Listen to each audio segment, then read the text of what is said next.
and we are recording it for the ladies who aren't able to attend today but wanted to. So, again, welcome to the Bold Party with Purpose. And in case you haven't seen my video where I explain, Bold is actually a group I started years ago in college, which stands for Beautiful, Outstanding Ladies of Destiny. And that is um, kind of in a nutshell what um, this is intended to do is to encourage us in becoming the beautiful, outstanding ladies of destiny that we are meant to be, and also encouraging each other in that, learning from each other, growing together. So, in that vein, today we are sharing about self love and the love of the Father. And let me pull up here. Um, we are going to start off with an exercise. But first, since we are starting off with a few of us, um, if you ladies don't mind giving a little introduction, we'll start with Kiara. Hey y'all, good morning. I'm so happy to see everybody. Yeah, I'm Kiara. I'm 21. I am a college student right now, and I'm just so honored to that you invited me to be on this, and I just can't wait to see what's gonna happen. All right. And next, B. Marie. Hi everybody, can you guys hear me? Yeah. Good morning, guys. Sorry, I'm doing my hair right now. I know I look crazy. My name is B. Marie. I'm 32. I'm grown and old. Stop it now. And I'm happy to be here. I did get to participate in the first Party with Purpose, so I'm very excited to share moments and stories and just learn and grow with you guys. So I'm excited. Yay. Okay, Rashida. Good morning, everyone. My name is Rashida Payne, and I'm also 32. I am a med school student at Morehouse, going into psychiatry and academic medicine. So it's nice to meet you all. Okay. Awesome. All right, Michelle. Okay, let's see. Okay, hey, everybody. My name is Michelle. I am the 1L Michelle, though. So that's up, everybody. If you're trying to find me on social media and everything, put that 1L in Michelle. But glad to be here. I think I'm older than like all of y'all. So over 18 is what I'm gonna say. Over 18, over 18, over 21. I'm officially legal to do anything and everything I want to do. Yes. All right, we're glad to have you. Mia.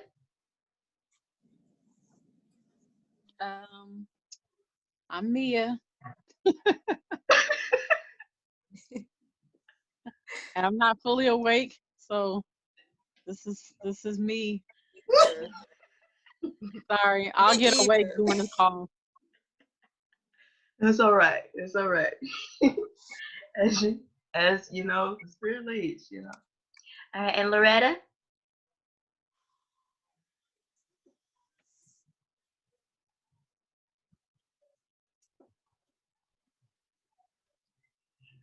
Can you unmute? Can you? Can you hear me now? Yes. Everybody, I'm also doing my hair. I just wrapped it up because I ran outside real quick, but now I'm back. But I'm Loretta. I am 39 and an interior designer, sort of. Yes. Not sort of. Totally. Okay, totally. Yeah. She makes these beautiful flowers. I see them on IG all the time. They're so beautiful. Yeah. Yes, and I am D. Antoinette. The D stands for Danita. And I am 32 and loving it. least trying to, you know. And what am I? I am a Jan of many trades, but my passion and my heart is empowering, inspiring, encouraging women and pretty much everyone in loving themselves, being themselves, embracing who they are, which is why this particular Party with Purpose is so very near and dear to my heart. And I am excited to see where we can go with this. So let's dive on in and start off with a little exercise. I don't have a name for this. It's just one that has come to me. And yeah, let's go for it. So we'll start by closing our eyes. And I want you to think about a characteristic of yourself. A characteristic of yourself that you appreciate. As your strength, your charisma, your humor, whatever it is, pick one of them and think on that characteristic. And I want you to ask yourself, what does that characteristic mean to you? And what does it mean to others?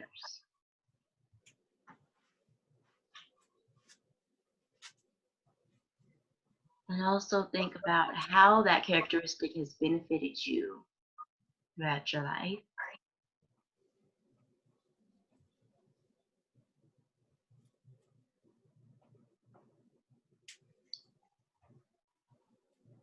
And start to feel how that characteristic feels. Feel the warmth of it, the beauty in it. And let that warmth radiate through you.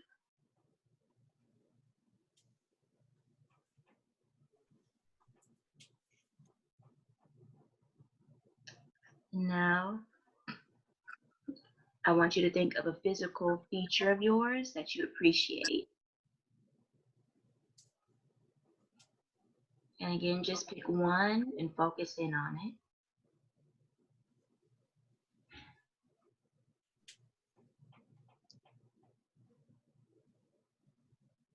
And ask yourself, what do you like most about that feature?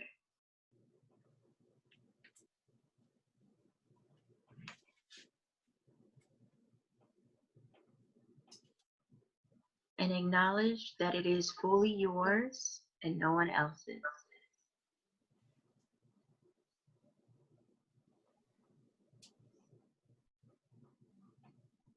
And acknowledge that it adds to what makes you uniquely you.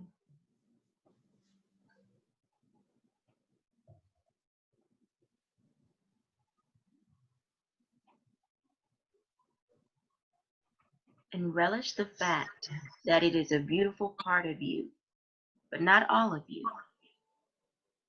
However, it is part of a symbol of your overall beauty.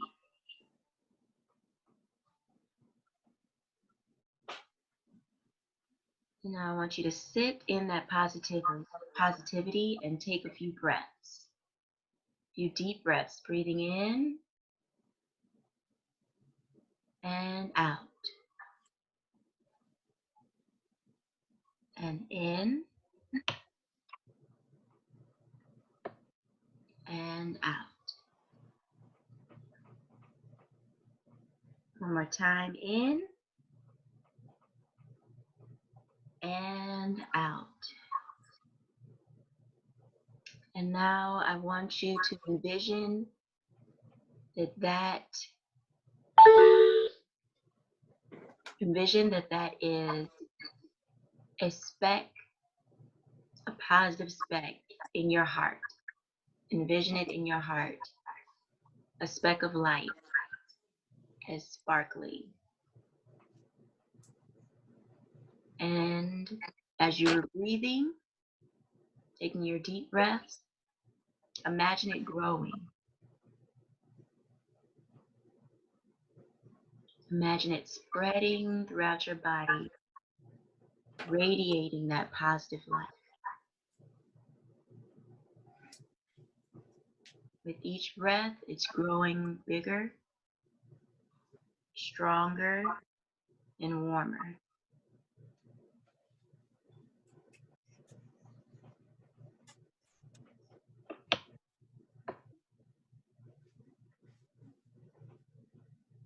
How does it feel to you?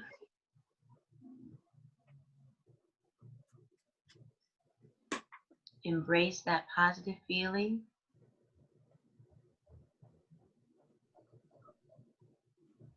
And take your arms and wrap them around yourself, just as that bright energy is wrapping around you.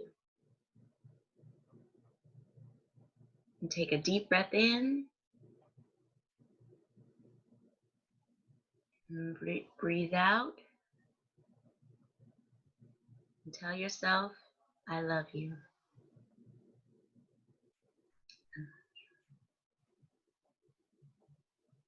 All right. You can open your eyes when you're ready. How did that feel? You can share it out loud or in the chat.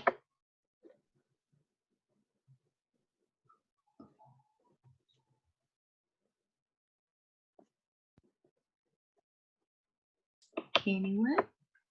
A1, all right. Yes. I will. Yes, taking that moment to get in tune with yourself really helps. Michelle says calming. Does anyone feel that it helped them to feel more in tune with themselves or to recognize something about themselves?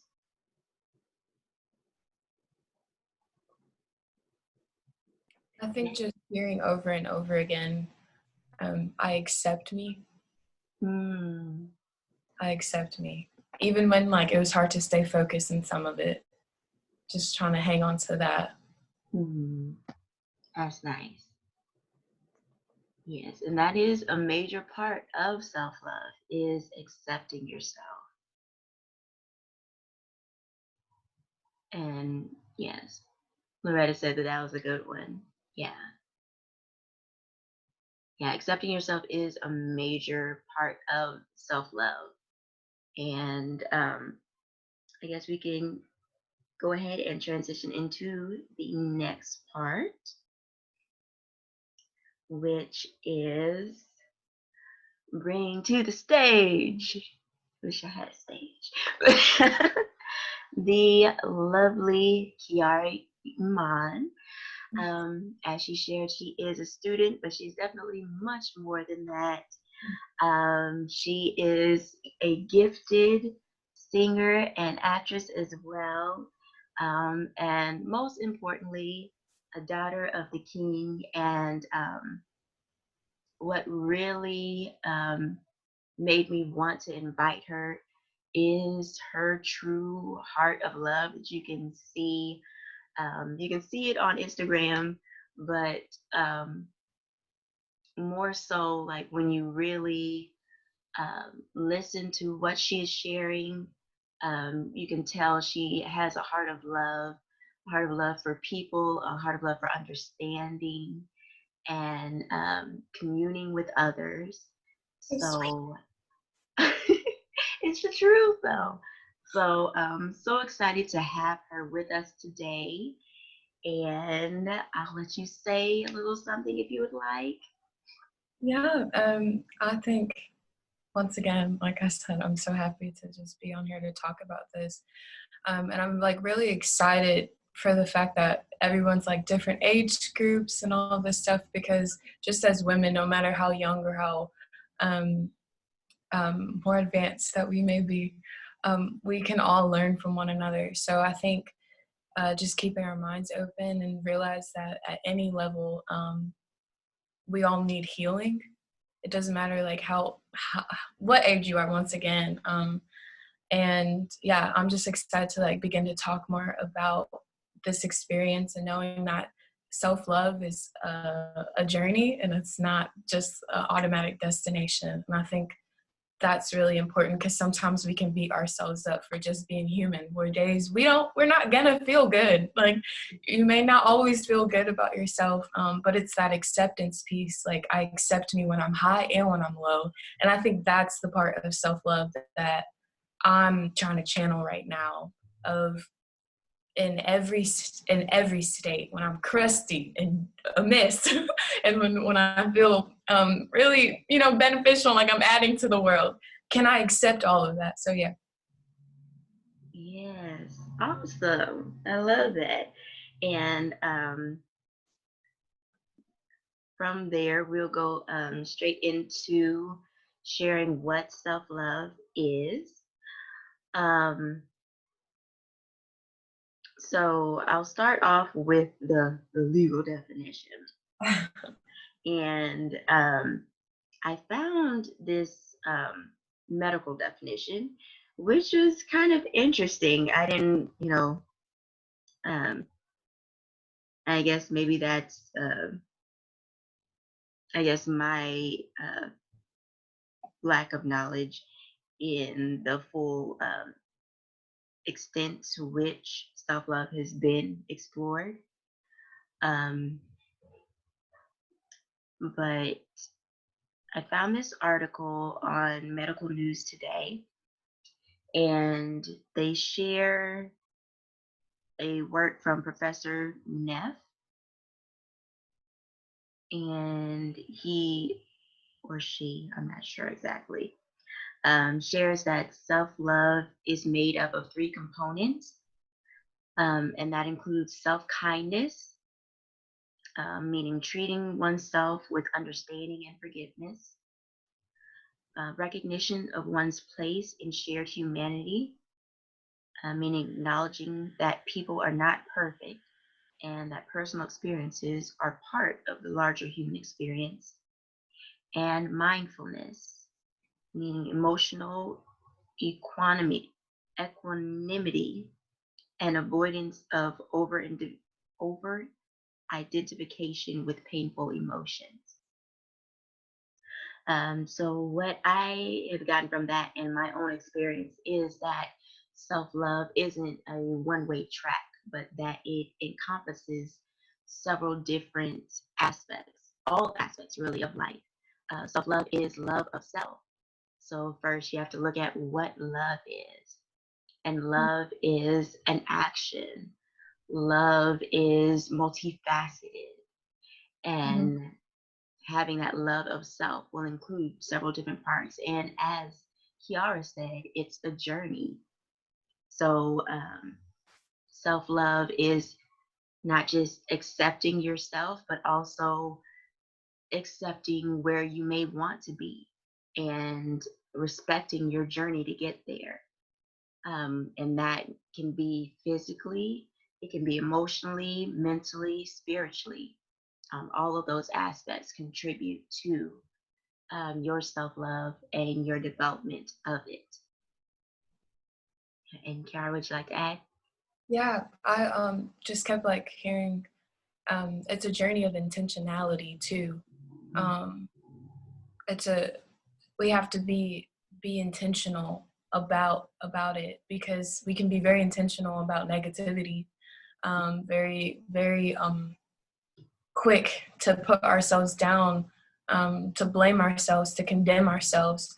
But it's like taking that same energy that we use to shame ourselves, or to pick and choose, I hate this about me, or I can't stand that I was like this, rather than being intentional with that same positive energy and begin to celebrate ourselves. And it's so interesting to me that a lot of the times we can celebrate other people more than we can celebrate ourselves. And so I think just taking that mindset of how intentional I am to affirm someone, like when you see a child and they make a mistake, you don't like, why would you do that? You know, for most of the time, you're like, it's okay, like mistakes happen. But when we come to ourselves, we're like, why would you do that? You know? So we know how to be intentional with children. We have to like remember, even though maybe adults we're getting old, we're still children. We're still these precious little things that we have, that we're fragile. We're like vases, and we have to be careful with ourselves. We're careful about how we speak to other people. So it's just journey of intentionality. Okay, self, how can I do that with you? Because also the more that we are like that with ourselves, it's easier to overflow into the way that we want to love others, you know? Yes, I like that. Self-love is a journey of intentionality.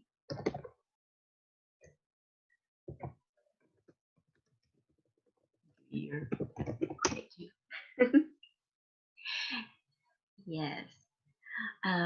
So from there, going to get into a few more questions to kind of delve deeper into it. So one of the first question is speaking to that whole getting down on yourself and harping on yourself. What are some ways that you have been able to overcome your insecurities and share a little bit more about your journey to self-love and how the Father's love played a part in that? Yeah, so good. Actually, recently I just released like a little creative video on my social media, where a lot of times the way that I express myself is just through singing or writing or acting. I was in my room, and it was like things that I thought I kind of healed from, as far as like beating myself up over, and they just attacked. And you know, like when thoughts attack and you like, I know I don't want to go in this slump. All right, I keep trying to ignore it, but then it just keep hitting you all day. Like, look what you did over here. Look who you were. Da da da. All these things of your past. And I was sitting in that slump. I was like, I'm not gonna give energy to it. But then it just kept weighing so heavy. And then I began to just cry out to God. It's like, God, I know that you told me that you forgive me. So then why can't I forgive myself? You know? And I just began to like kind of just like pray and just really kind of pour out my heart to God of like, I hate that I was like lustful in this area. I hate that I let my guard down in this area, or I hate that I gave myself away, you know, and all these different things that come up. And I just began to write that in poetry. And then I write in poetry, and I just write freely. I don't give myself the room to correct myself. I just get what's in me out, because sometimes we try to correct ourselves. And then I put it to like a song and some music. And for example, like in the song, I was saying like, first of all, anytime I'm battling self-deprecation or negativity, anxiety, depression, I always ask God, even if I don't feel like I hear that response right away, Father, who do you say I am? Father, who do you say I am? As the lies are screaming, as certain reflections of ourselves come up, like we have things that we're working on because we're human. But Father, who do you declare me to be, God? Please tell me. Make it very clear to me. And God is so faithful to answer our prayers, because even if we may not feel like we hear it right away from his voice or his word, he'll send someone throughout the day, because God is in love with you loving yourself too. Like, he is, the way that he looks at us, he's like, man, wait, can you see that? Can you look at yourself through my eyes? So it is God's greatest joy for us to see ourselves as the image of him, the most glorious, the most wise, the most beautiful being. And we can exalt that. And he's like, now see what I created in you, everything. So yeah, that first step, hopefully that makes sense, but crying out, if that's all I got, Father, who do you say I am? just who do you say I am? And let him work, because he's faithful to do it, you know? Definitely. That actually, that's that was how I started my journey as well. For whatever reason, I just had an unction one day to speak to one of the youth leaders in my youth group. I was in high school at the time. And I just started to pour out my heart like, I don't feel worthy. I don't feel pretty. I feel ugly. I don't even really know why I'm here. And that was what she told me, is that God created you, and he not only created you, but created you in his image. Yeah. So when you get down on yourself, you're telling him that he's ugly, and you're telling him that he was wrong. Mm. And I was like, who am I to tell God that he's wrong? Mm. And I'm surely not calling him ugly. And made me to that gave me the mindset of, one, focusing more so on inner beauty, and as well as exterior beauty. Inner beauty as in truly knowing the essence of who you are, Right. because this, you had nothing to do with this. It was already predetermined for you. But what you can control is who you are, your character, your being, your mindset. What can I control within myself to contribute to my beauty? And then as far as the exterior, he made me this way. He sees me as beautiful. And I started praying that God would allow me to see myself as he sees me. And started to get into my word more and start to look up the things that he says about me, and start to really understand how precious I am to him. How precious are we to him that he would number the hairs on our head? How precious are we to him that he would count the tears we cry? How precious are we to him that he would promise to keep us and give us angels of protection? How precious. And that really just helped me in starting to see myself as he sees me, and love myself more as well. Did you have any more to add there? I was just saying that's so good. So I agree. Yeah. Yeah. And let's see. And in you talking about the negative thoughts and the self deprecation, can you share about one of the hardest things that you have had to overcome, as far as your self doubt, self deprecation, and how you're able to do it? Yeah. I'm sure there's gonna be so many more tests and trials in life, but I can speak about something recently. So for probably like the remainder of 2019, I went through a deep depression, like very, very deep. It was bad. It was very bad, and I questioned just like, why am I here? Do I want to be here? You could be a Christian and have all these things. No, it's real. And I felt so worthless. I felt so abandoned. I felt so overlooked. And there was some things in my life that were just out of order. And it was like I was playing the out of order because it felt easy and it felt like I was going to be able to do it for a long time. Then all of it just kind of came crashing in. Then I had the effects of that. I had transitioned and I moved to a new school. And it was just like all of these things. And then just kind of being by myself. And every day, I swear for like, I promise you, over 30 days, I cried every single day of just like, what is wrong with me? How did I get here? I'm not supposed to be like this. We beat ourselves about, that's not what I envisioned for myself. Mhm. And yeah, just when you think about it. But going through it, first of all, not as a cliche, it was only God's grace because I was so done with myself.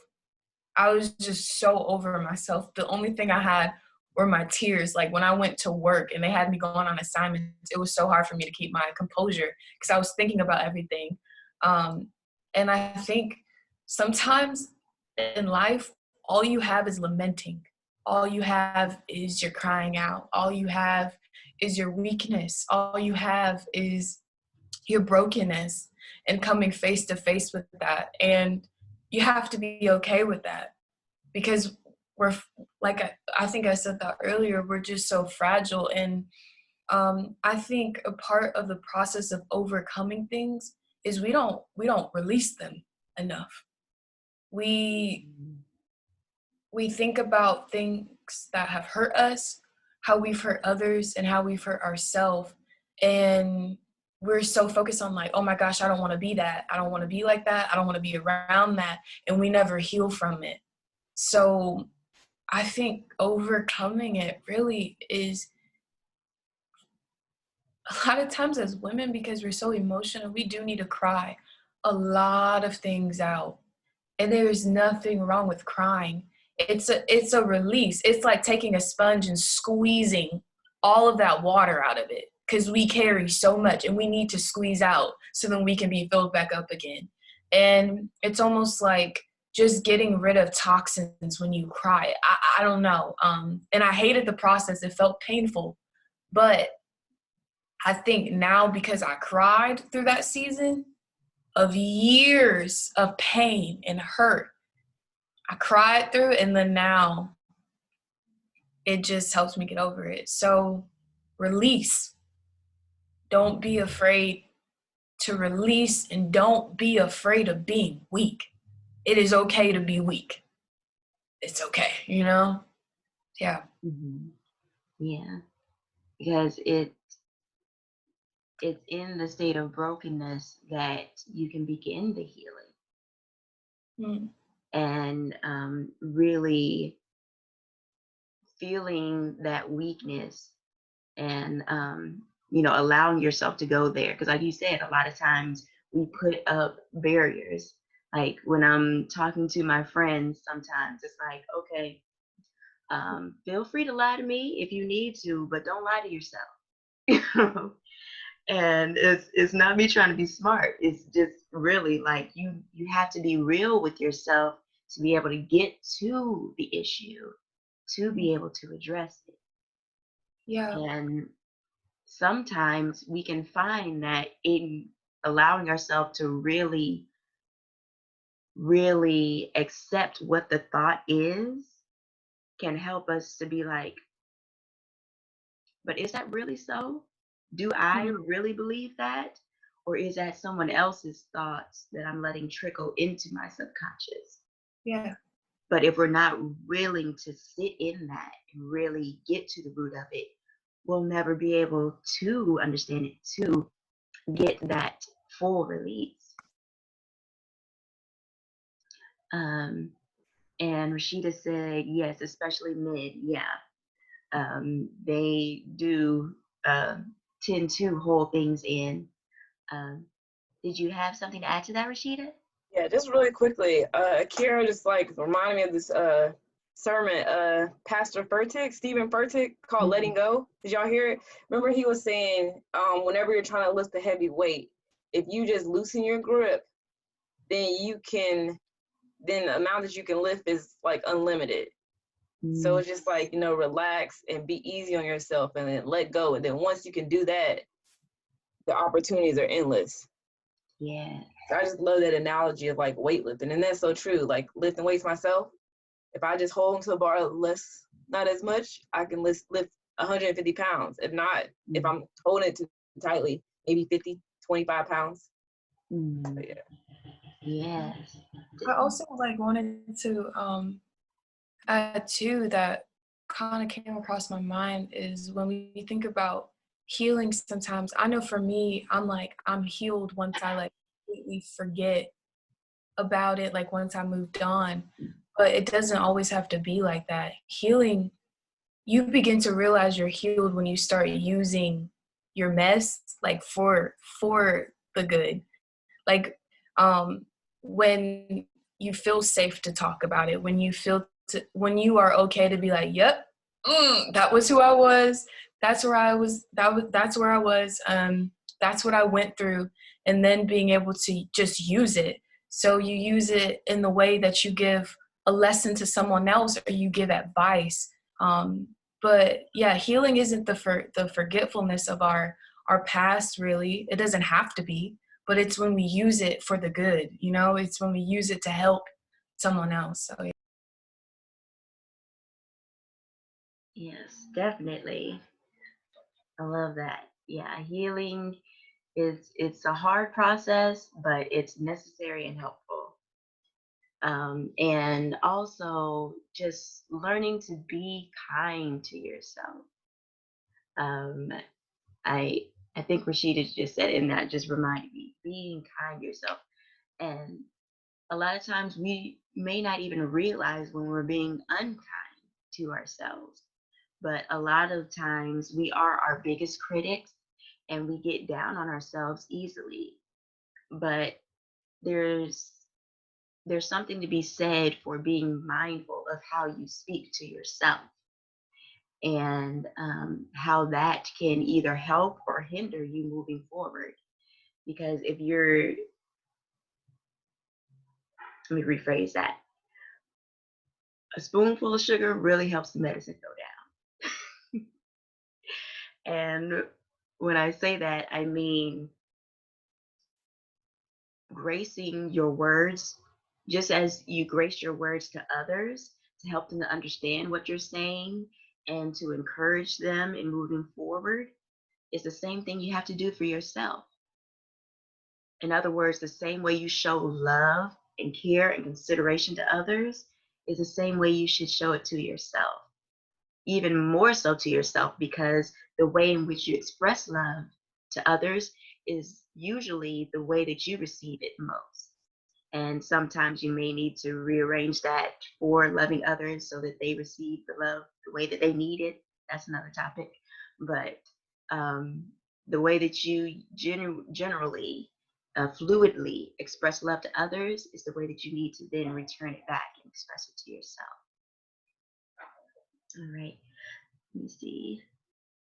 And Shalia says, it's our testimony, radiant by Priscilla Hilliard. Shalia, can you share more on that?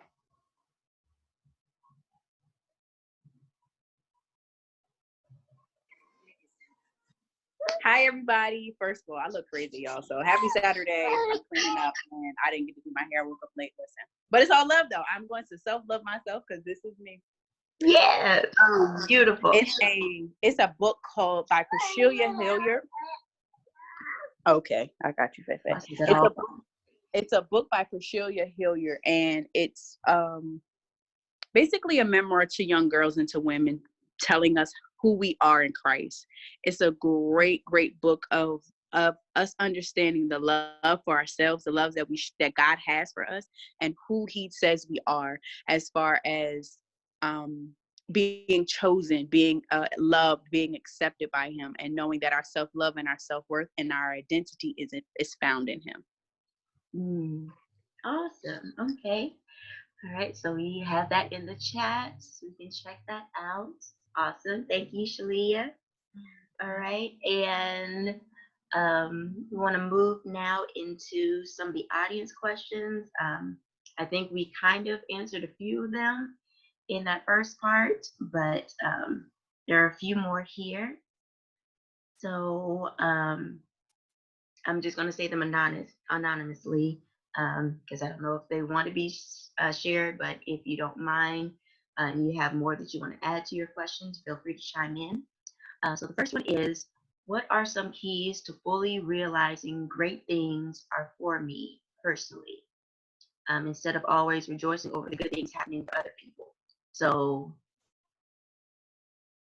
yeah, how I'm understanding it is some keys to um, Yeah, they said it right. Keys to fully realizing great things are for me personally. Yeah.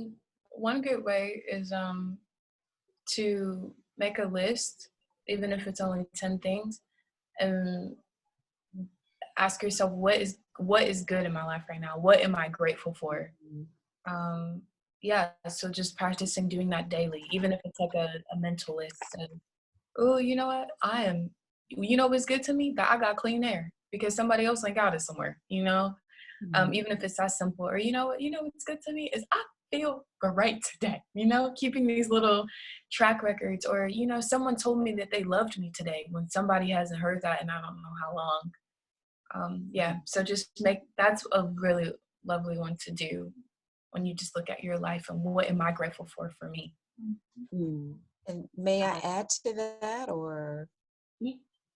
as well, or yeah, can Yeah. y'all hear me okay? Or Yes, we hear you. yeah, yeah. That's awesome what you've been saying so far, and I love what you said about this journey of intentionality, because even when that person is asking the question like, what else can I do and what other keys can I do, it's also about your the intentionality of framing your world, creating your world. What is it that you're placing around yourself, and who are you surrounding yourself with? Who are you listening to? What voices are you allowing to penetrate your mind? Because when I was in college, I feel you on the depression, everything you just said, because it was a whole me coming from my small town where I was excelling. I was all A student. People knew me.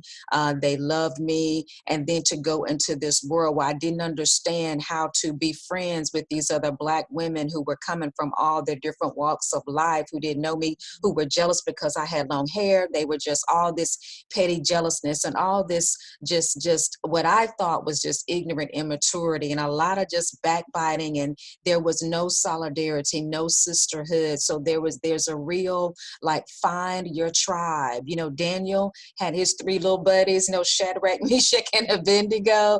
I mean, it ain't everybody ain't your friend.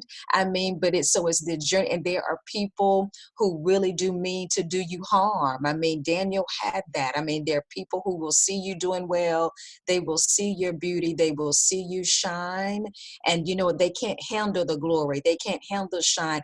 Even when you think you don't even see it in yourself, the gift that's in you with the songwriting, the dance, the encouragement, you know, that you give to others, that business, whatever it is, that purpose that God has on the inside of you.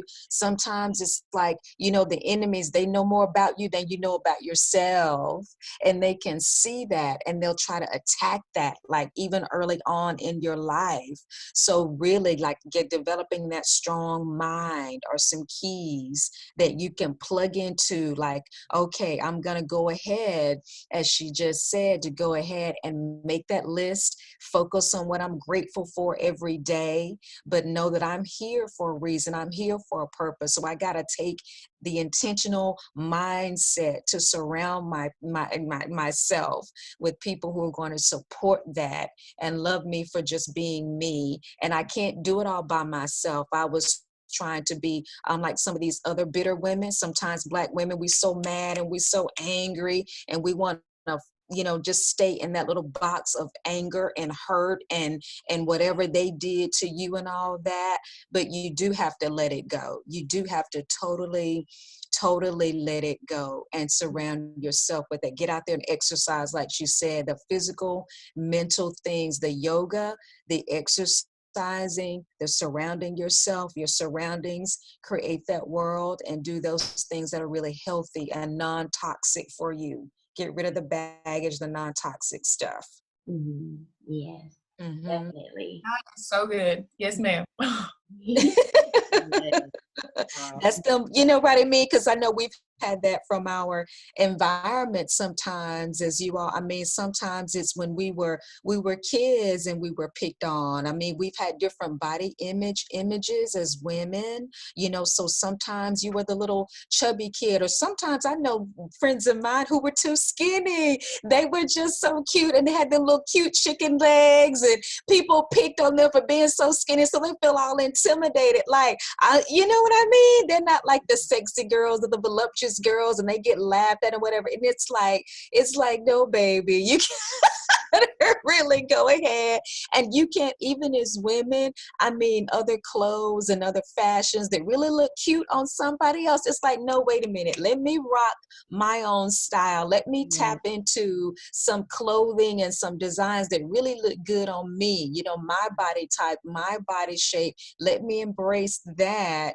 You know, so you know what I mean? Because all of that plays into your confidence and into who you are. All of it. So don't the more we can get rid of comparing ourselves to somebody else, oh my goodness, like you said, the lusting after somebody else's gift or their book idea, the dreams, ideas. I mean, oh, they shine and they got this thing going on, they got that boyfriend, they got that husband, they got that car, they got that house, they got that, you know, that whatever they got. But you know what do you have in your house? What do you have in your house? You know what I mean? Yeah, So definitely. You have absolutely. to totally embrace who you are. Definitely. And I also, to add a different aspect to the question, because I read it a little bit different, um, in that sometimes we can get so caught up in recognizing the greatness in others that we don't see the greatness in ourselves.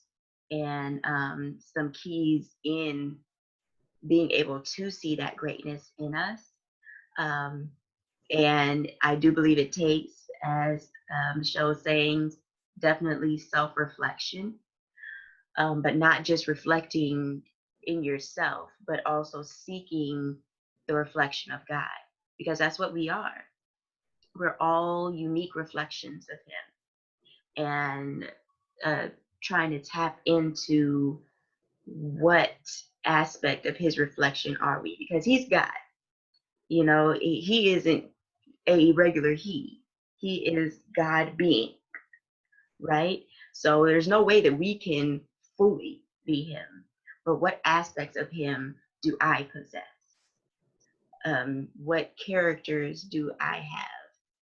For me, it's definitely loving on others, and I love loving on others, and I've always prayed that I exude the love of Christ, and that's one way that I feel that I reflect Him.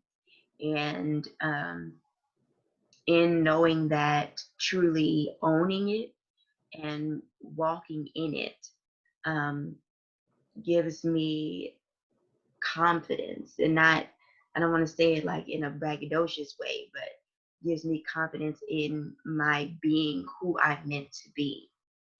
Um, and also part of that, um, I love praying for others, and I find myself sometimes being able to, you know, call down heaven for somebody else.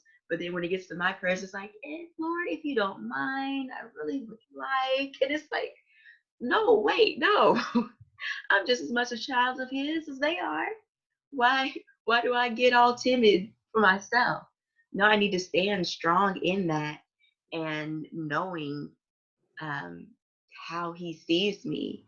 I saw this one quote one time, and I love it. It has stuck with me, and it said, "Only the child of a father can call him in the middle of the night and ask for a cup of water."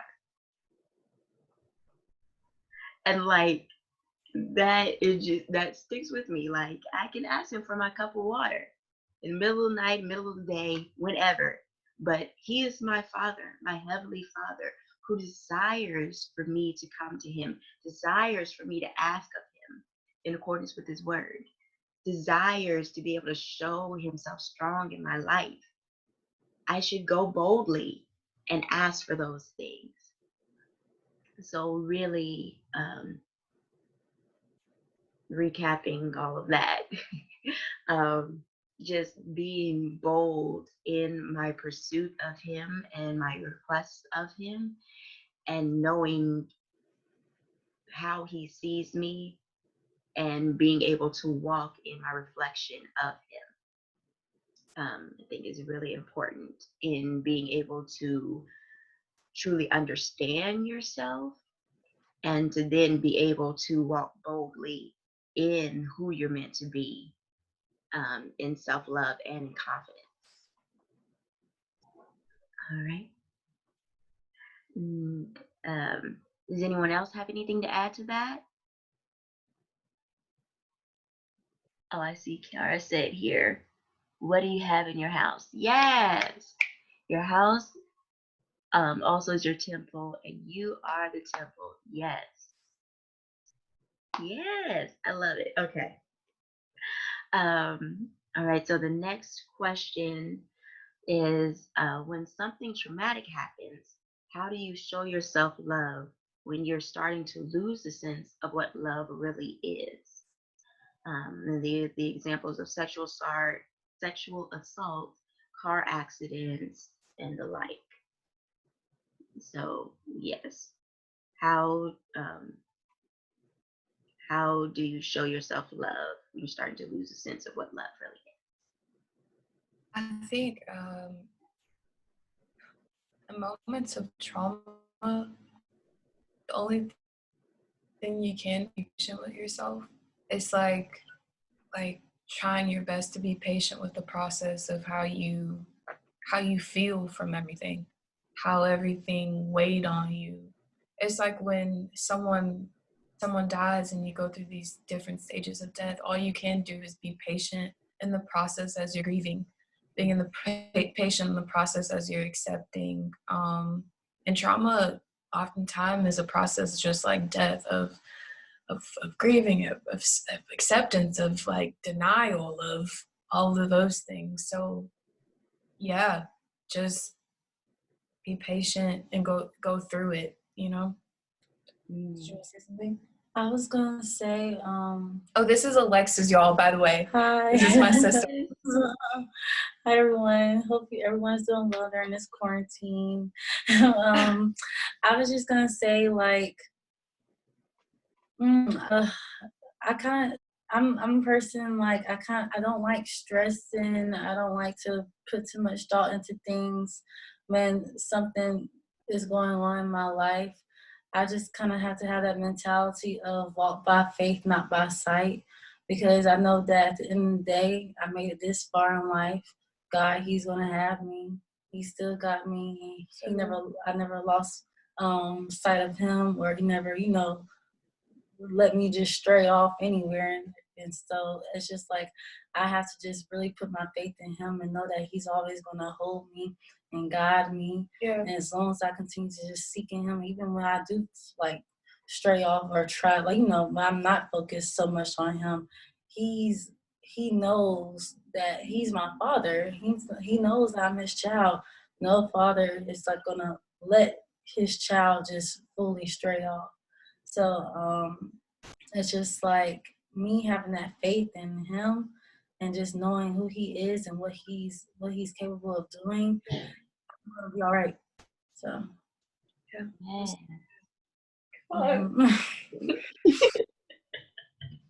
Yes, I love that. Yeah, definitely. We have to put our faith in him. Definitely. Um, and I think that that also speaks to when we may get down on ourselves, because sometimes um, in us getting down on ourselves, we may recoil or pull back from God. But in those times, that's when we need to press more into it. So, yeah. I feel.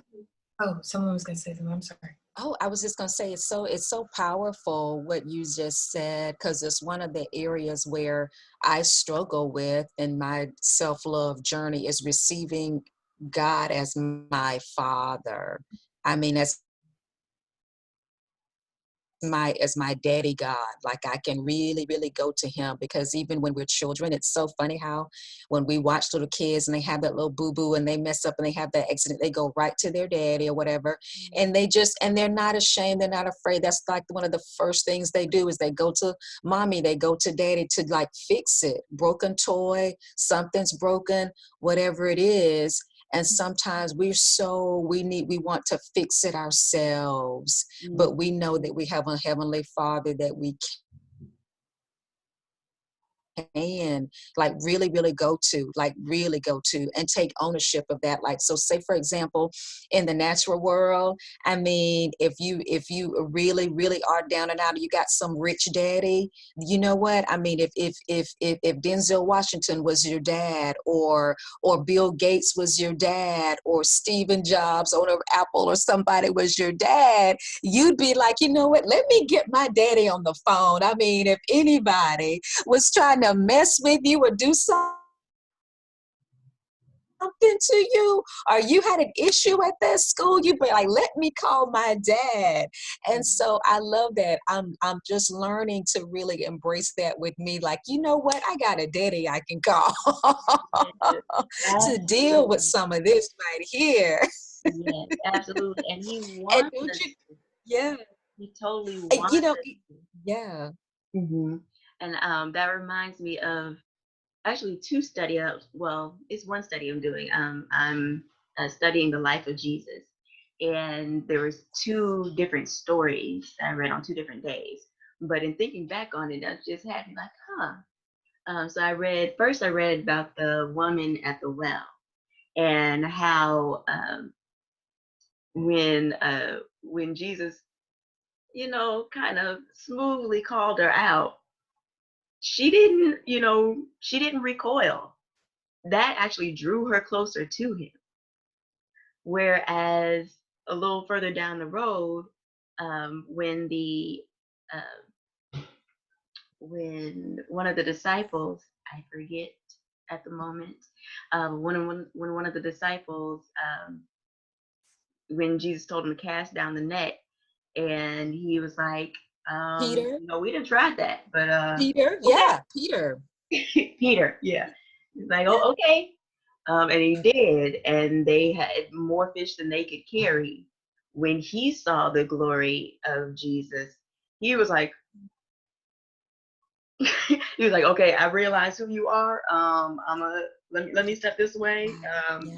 I can't handle your glory, but Jesus in that moment still stayed near him. But so at Yeah. any point in time, whether we run to him or we try to stray from him, he still stands. But it's us that has to be willing to draw near to him. Mhm. And when you said that, it also made me think of when they asked about moments of trauma,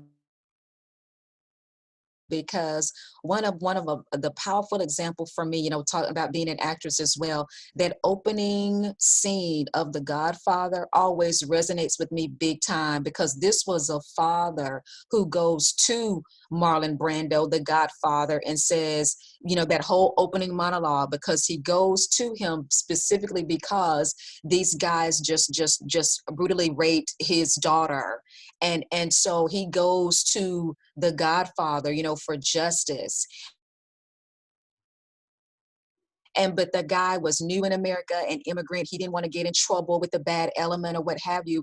But Marlon Brando's character, isn't it so amazing what he said? He said, all I wanted was your friendship, basically. If you had had a relationship with me, he said, the scum that ruined your daughter would be suffering this very day. So it's kind of like, it's not like we want to be a vigilante and take justice into our own hands, but it's just the fact that God the Father, our Heavenly Father, again, so realizing that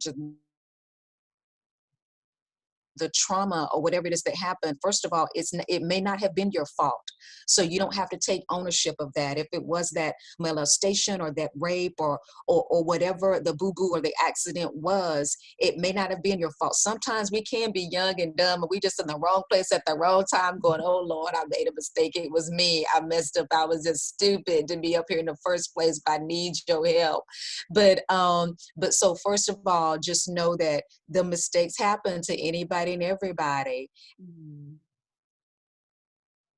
And secondly, whatever it was, it may not have been your fault. So don't own it if it's your fault, but then recognize the fact that yes, he is God the Father. Like you have it's all about that relationship with him. And just like she just said so beautifully, like you have that relationship with him, so you know that he's got you. You can go to him. You don't have to be embarrassed or ashamed or afraid to tell God about it in the first place.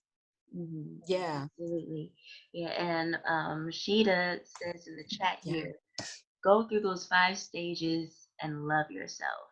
Trauma and death are one and the same. Be gentle to yourself as you go through denial, anger, bargaining, depression, and acceptance.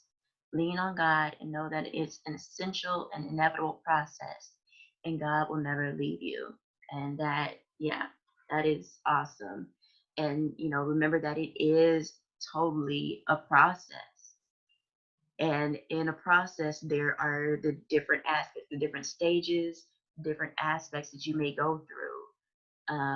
And rounding back to the question, in that process of going through it, you will start to reshape and reform how love does look.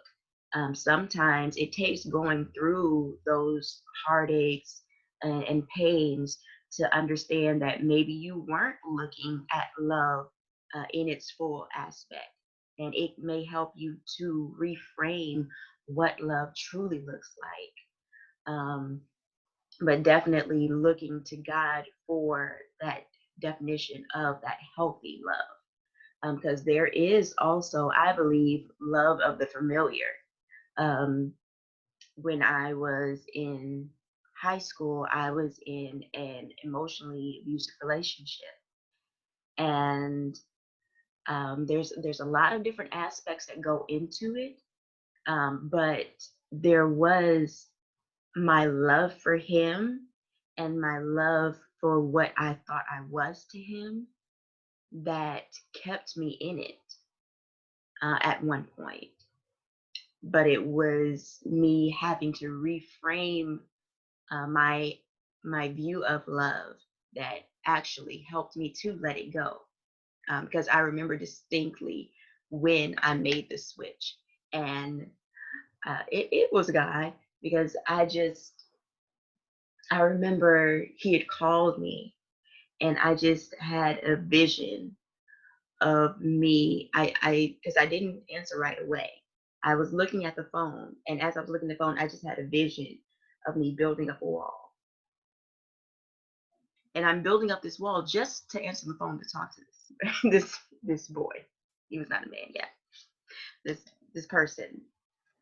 I was building up this wall as I'm looking at the phone, building up this wall, this mental wall, just to talk to him. And the voice inside now, I do believe, was the Holy Spirit. It's like, that's not love. And it took me going through that to be able to realize that such a relationship was not a loving, healthy relationship for me to be in, and has helped me to avoid those types of relationships as I've gotten older.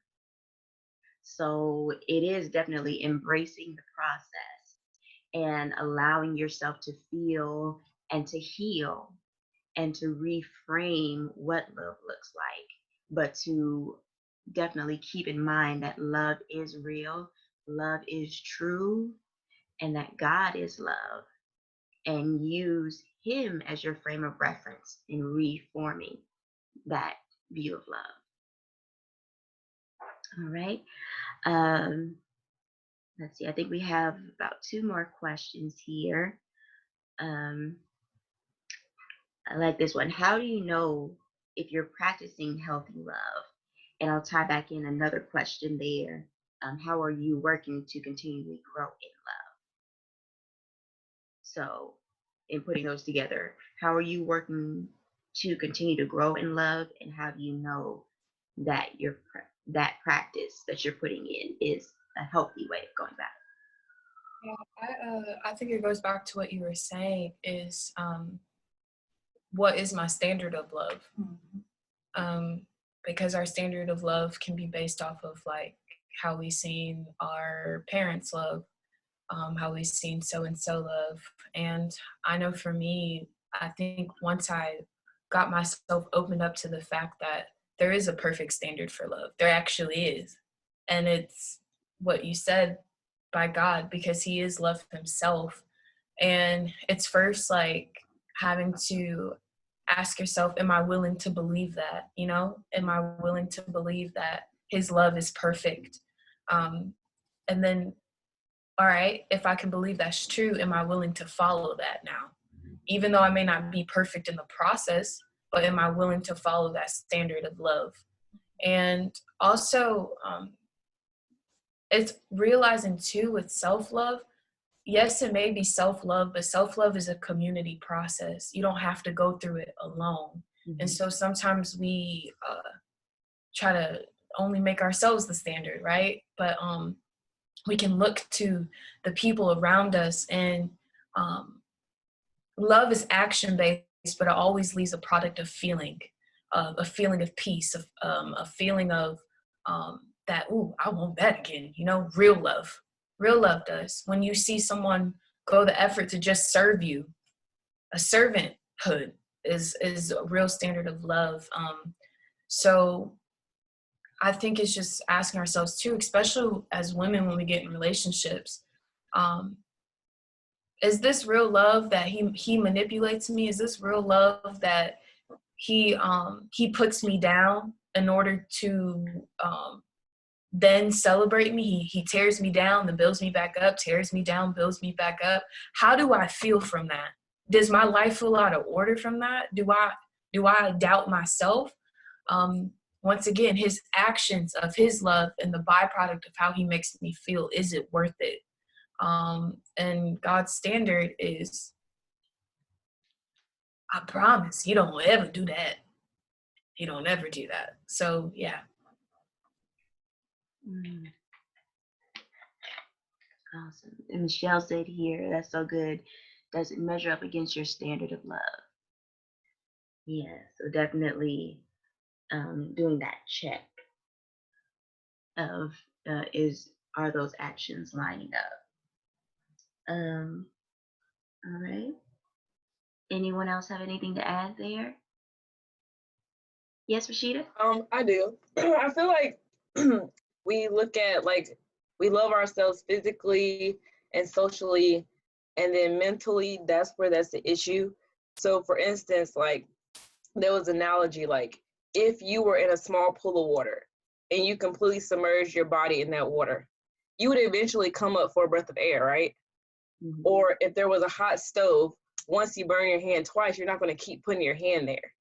So we protect ourselves so much, like physically and socially, we protect ourselves.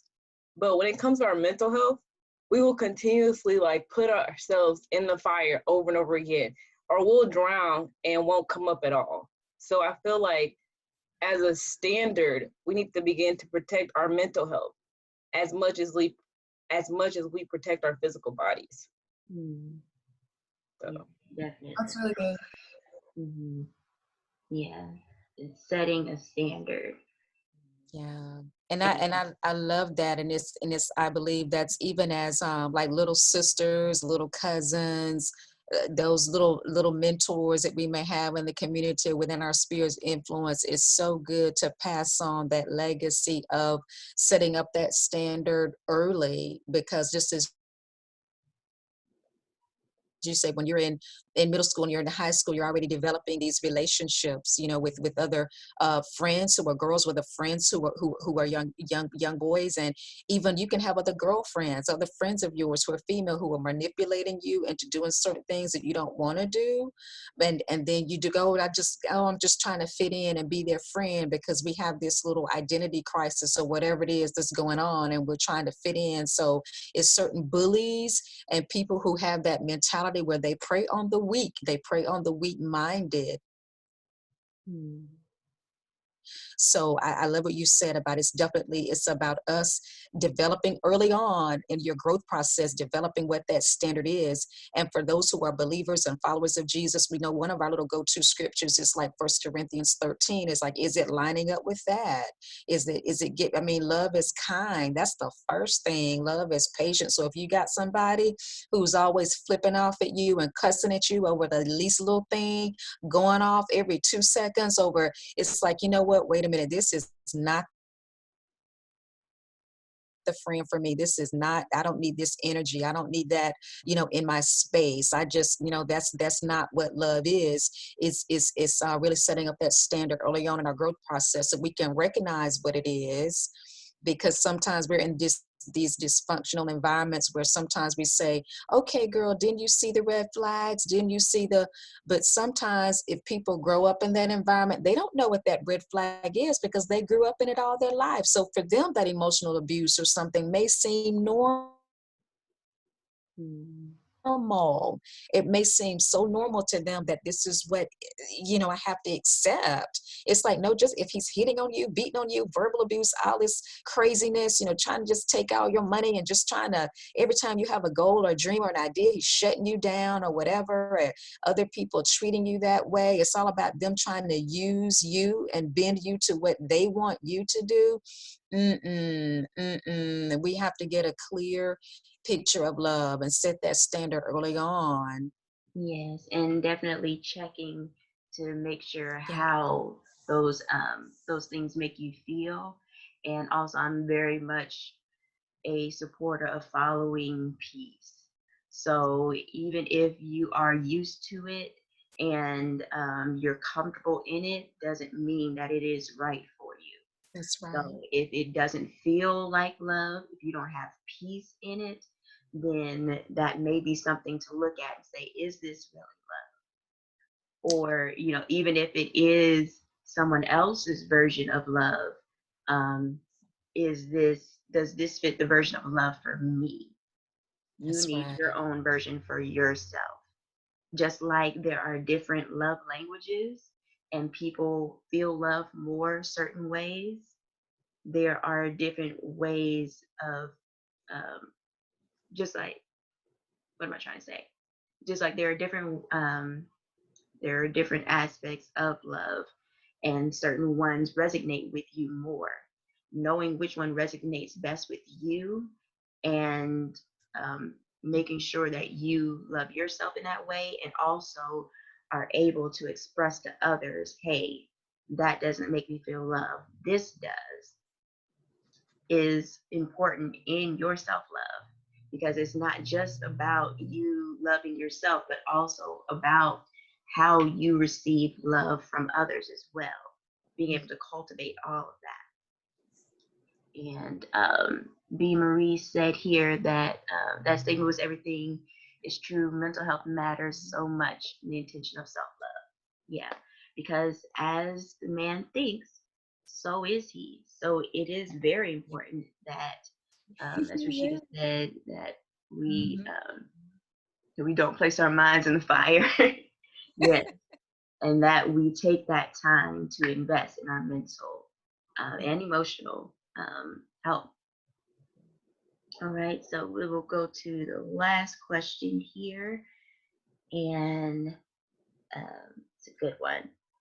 Is it wrong to want to change your body to feel better? And even as you go to it, I was just thinking about, what's so funny is that with me being married and having to go through the divorce with that guy and his behavior, it's so I didn't know about the 5 love language book until it was a single person in the church. When we talk about being transparent and being vulnerable, something that happened, and I mentioned something that was happening in my marriage, and she said, "Have you read?" Mr. Chapman's, his 5 love language book. And when she let me know about that book, I started really getting into it and everything. And I love that they have the 5 love languages for the children, for parents who have children. You can see that, you can see that how it relates to you and your children.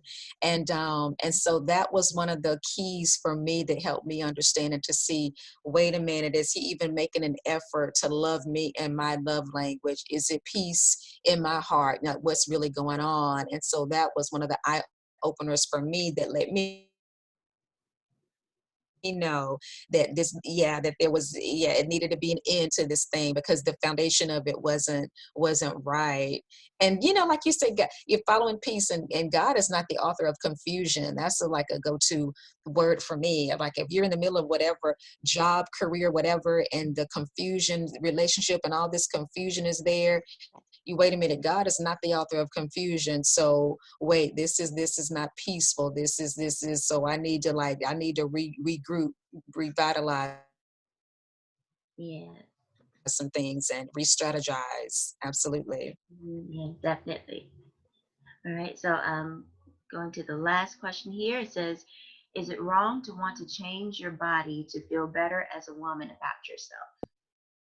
No, I don't think it is. I think it's a matter of like stewarding, and um, we have this temple, we have this body, and we can renovate it, and we can add to it, and we can enhance it, and continue to upkeep it. And when we do those things, it does breed just like, wow, it was a goal that I set and I accomplished it.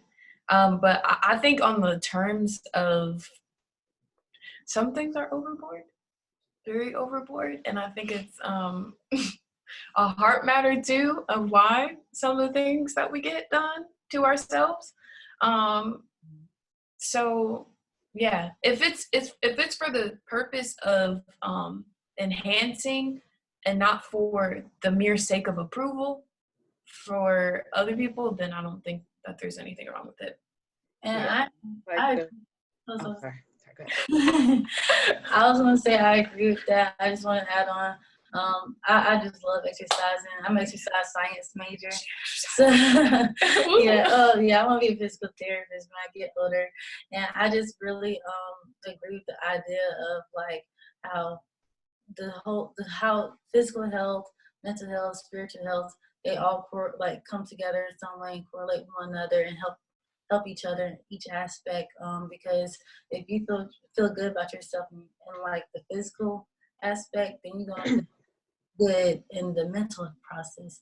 And when you're good in the mental process, you feel good in the spiritual process. Like it all like connects. And it's just you have that confidence, that self-love for yourself, and when you love yourself, now you're able to give love to others. And it's just even the way you think about yourself, now you're able to help others as well, because you see that they might be struggling in that aspect as well, just like how they feel about themselves. So it's just when you work on yourself, you're able to just automatically transfer that energy to other people. So yeah, I think it's definitely okay to want to not even change your body image, but enhance. I really like that word that she used, enhance that body image of yourself, because at the end of the day, this is our temple. Like God want us to upkeep it, like you have to watch out for things that we put into our system, because not everything is good for us. And it's just, at the end of the day, we just gotta keep ourselves together. But, yeah. That's so good. Yeah, yeah. And oh, sorry, Nia, were you about to say something? Oh, go ahead. Okay. I love how you two did that. That was like, oh, sisters. Okay, in sync. But I feel like working in the health field, it's like society, even the Bible, um, being physically beautiful as a female is like so stressed. Every day we're bombarded, like social media, television, books, even the Bible. Oh, Esther was beautiful. That's why, beauty was a huge thing. So for me, when I look at like patients that go into like plastic surgery and all this, my main question is, okay, are you enhancing yourself to fill a void? So it's like you got to figure out what's the root of you wanting to change or enhance yourself physically. And then the way you go about it, is it going to end up potentially having a negative result down the road?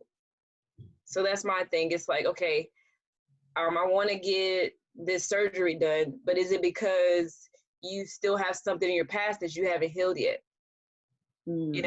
So it's like, don't use these enhancements to avoid working on places that you need to heal. Yes, absolutely, totally agree with that. That was yes. Are you enhancing yourself to fill a void? Yeah, that was my thought pattern.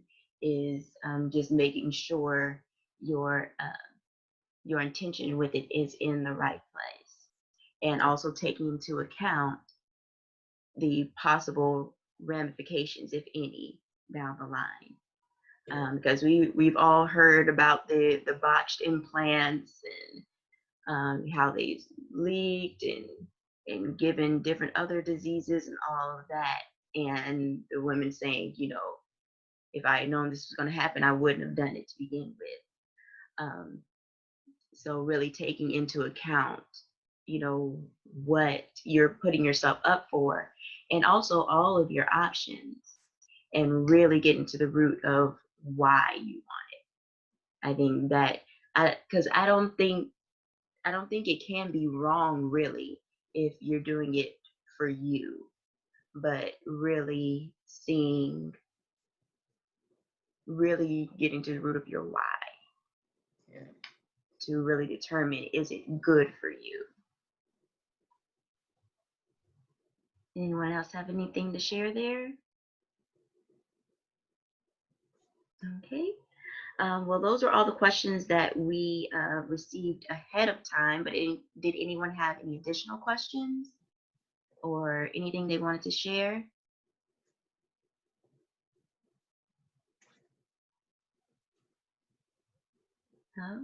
Okay.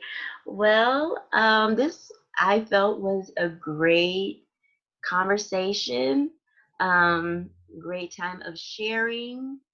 I hope that you all really got something from it. That was definitely my prayer going into this, that in our sharing that we could all really gain from it, learn from it, or leave with something more to think about. So yes, thank you all for joining. And now we're going to the next aspect, which is I don't want to call it a performance, but Kiara Iman sharing her talents. Oh, I'm excited. I'm just gonna do a quick little sound check really fast. So if you want the ladies keep talking just for like 2 seconds. Okay. So self-love.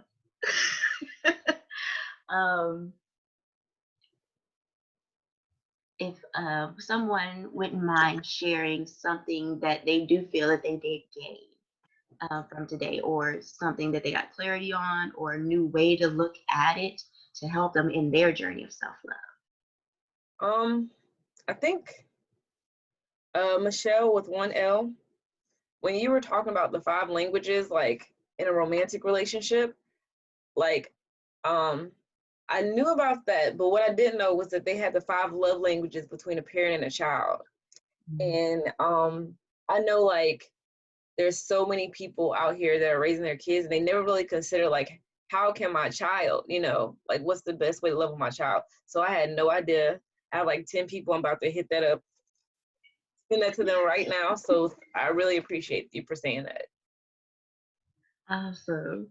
Yeah, there are several different ones. There's the single ones, the ones for those who are married or dating, the ones for parents and children, and another one that's skipping my mind right now. But I didn't read the one for parents and children, but just in hearing the title, that actually helped me in my relationship with my parents, because there were times where I felt that I wasn't, that I was being neglected. But then it took me realizing, oh, my mom's love language, her primarily one is gifts. That's my least one. So she's buying me all these things, and I'm like, thanks. But I'd rather do crafts with you, you know. And for her, that's her least. So like we had that disconnect, but it took me understanding. Okay, she loves me. She's loving this. She loves me. This is her way of showing her love, and still being able to accept it, even if it wasn't truly my original love language. I think Kiara is ready, so I'm going to hand it on over to you. Yeah, I'm gonna make sure. Can you guys hear this? Yes. Alrighty, cool. So this is a song that I wrote. I'm single like a Pringle. I'm just kidding. I have so many jokes, but anyway, yeah, definitely God's called me definitely to a season of singleness. But I know for me, sometimes like in that singleness, that isolation can feel like isolation rather than solitude. It can feel that separation can feel like I'm lonely rather than, no, God has me in a season to really be alone and focused with him. And my singleness, or also just like having to do life by ourselves sometimes, when people are busy. So I wrote this. The song is called Alone With You. Hopefully I don't sound too crusty, and that you guys just enjoy and you can kind of understand some of my words, okay?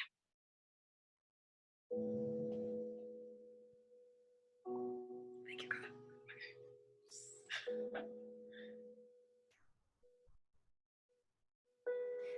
Tell me how did you choose me?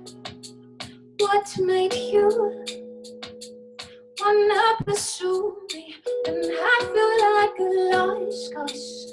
Last you be picked by the top dogs. Truth is you make isolation into solitude. I'm not lonely, I am alone with you. I can feel your peace, reminding me to be happily alone with you. Content in our dreams, it's okay to be alone with you. Just know that. Is the sound okay? Okay.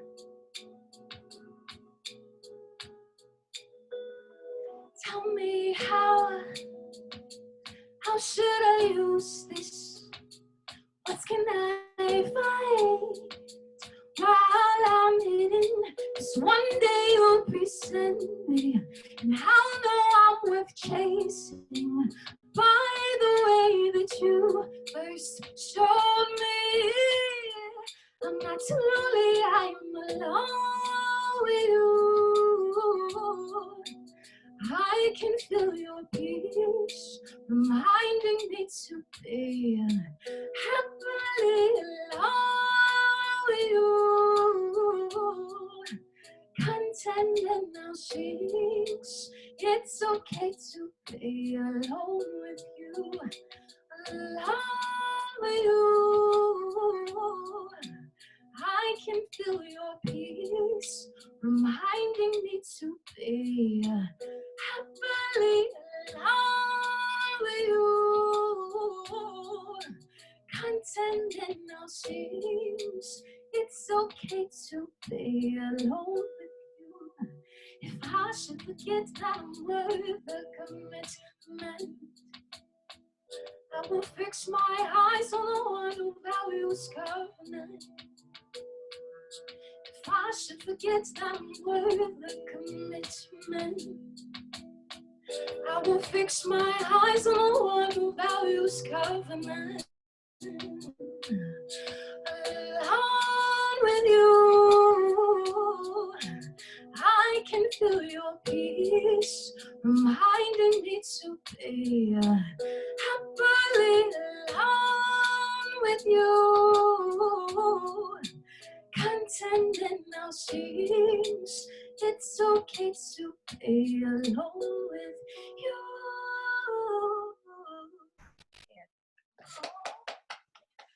Oh gosh. All right. Yay! Awesome. That was beautiful. Yes. Snaps. Awesome. Awesome. Yes. Love that song. I love it. Nice. That is When like and my where is the jam. new EP? Like, tell us again, when and where I have the songs and Instagram and EP, SoundCloud, where are they? I do like just release music, just to release it, not for like anything. It's on my blog site. It's www.optimalinheritance.com. I'll put it in the chat if you guys are interested, just for something to listen to in the music section. Ah, nice. Okay. Awesome. Yes. So while you put that in the chat, we will start wrapping up. I always forget to do this. I'm going to get better.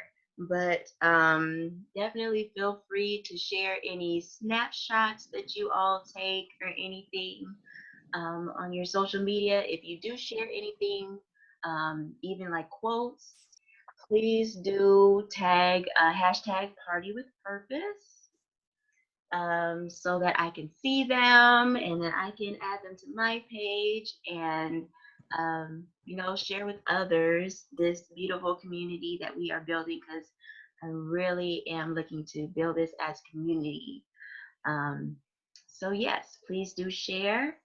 And I also do have a giveaway that I'm introducing today. It'll be for you ladies who are here live, as well as anyone who does view the recording. They view within this next week.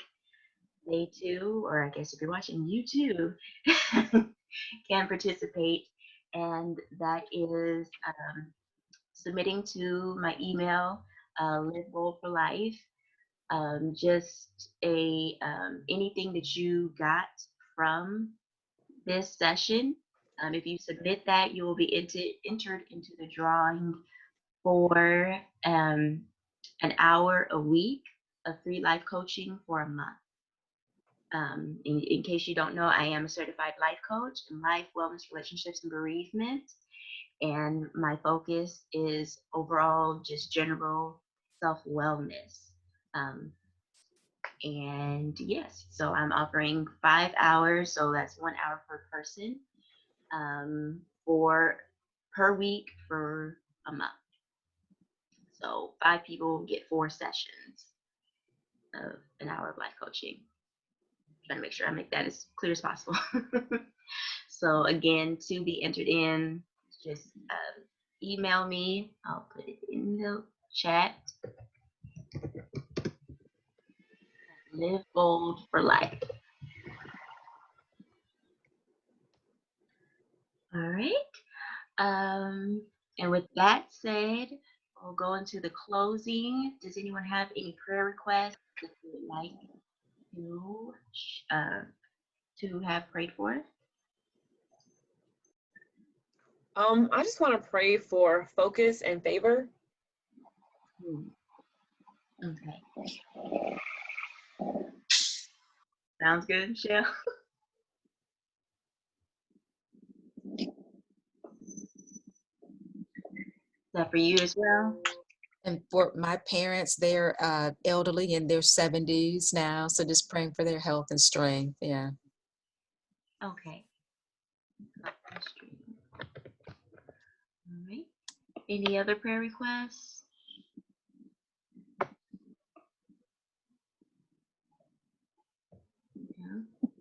Okay.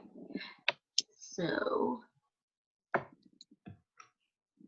health and strength. Health and strength. Let me write them down. Health.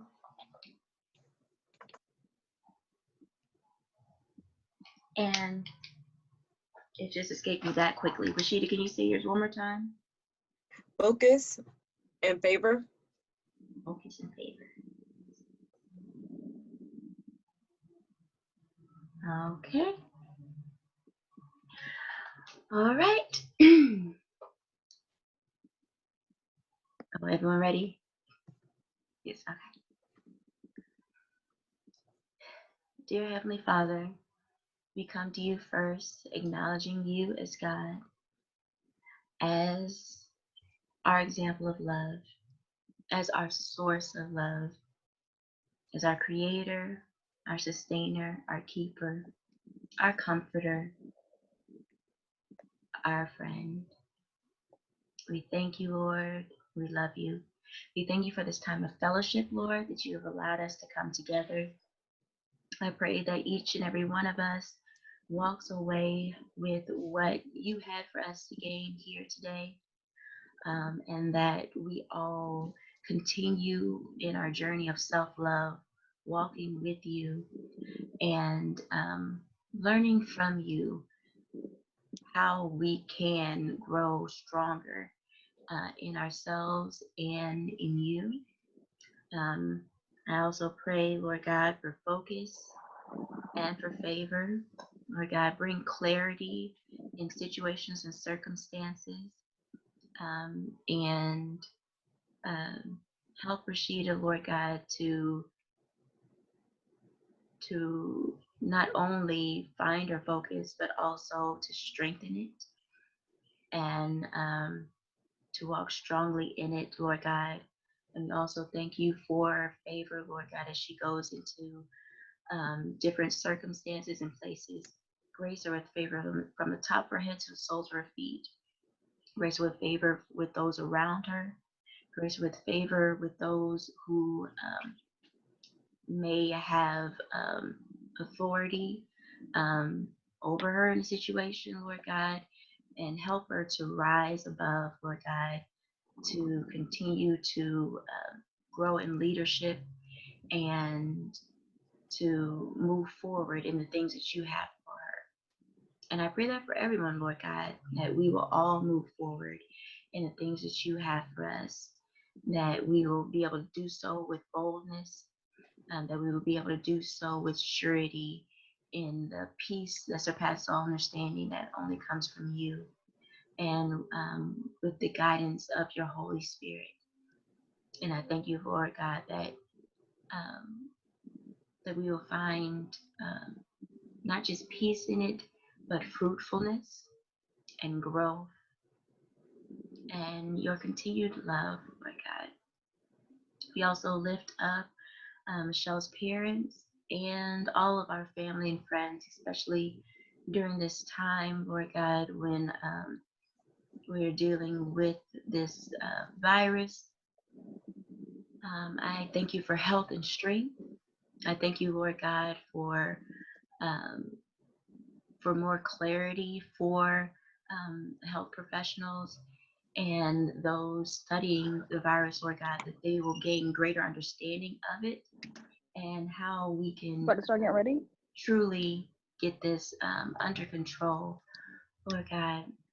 I thank you for your hedge of protection around us, Lord God, and that this virus will not come near our homes or ourselves, that we will stay strong and healthy, that our bodies will remain in line, our immune systems will remain strong, and that we will come through this unharmed by it. And Lord God, anything else left unmentioned, unsaid, or unthought of, I lift it up to you and I call it done in your precious Son, Jesus' name. Lord, we thank you, we praise you. Amen. All right. So thank you, ladies, all for coming again. that is all that I have for today. If you have not already, please do be sure to share your social in the chat. And if you are not connected with someone, please do connect.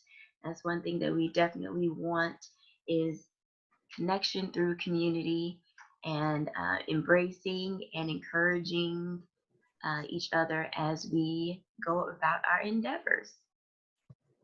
All right. So please feel free to share your socials. I'll put on a little bit of some jams for us as we go out. And if throughout the week or the month you have any questions or any prayer requests, please do feel free to shoot them to me at that same email, Live Bold for Life. I'm having a private party. Ain't nobody here but me, my angels, and my guitar singing. Baby, look how far we've come. Yeah. Feel free to share your socials. Learn how to love me, celebrating the woman I've become. Yeah. I tried to call my mother, but she didn't get where I was going. I called my boyfriend. Well, happy Mother's Day. I'll be back a little late, maybe. I hung up the phone and looked so long. Sorry, happy Mother's Day. Happy Mother's Day. That's when I realized I Thank Happy you. Mother's Day to all the mothers. Yes. Happy Mother's Day. Yes, I think we have one mother. Mia Bia. Happy Mother's Day. Thank you. My kids ain't doing nothing for me either. I told them to at least make me some breakfast. They said, Mama, we ain't got no money. I said, well, you gonna at least make me some breakfast. Y'all 12 and 13 years old. Y'all can cook. That's right. At least breakfast.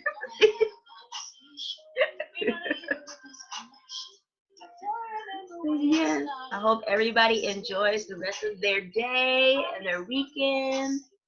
If you can, go out and get some sunshine, but still be safe. And enjoy yourself.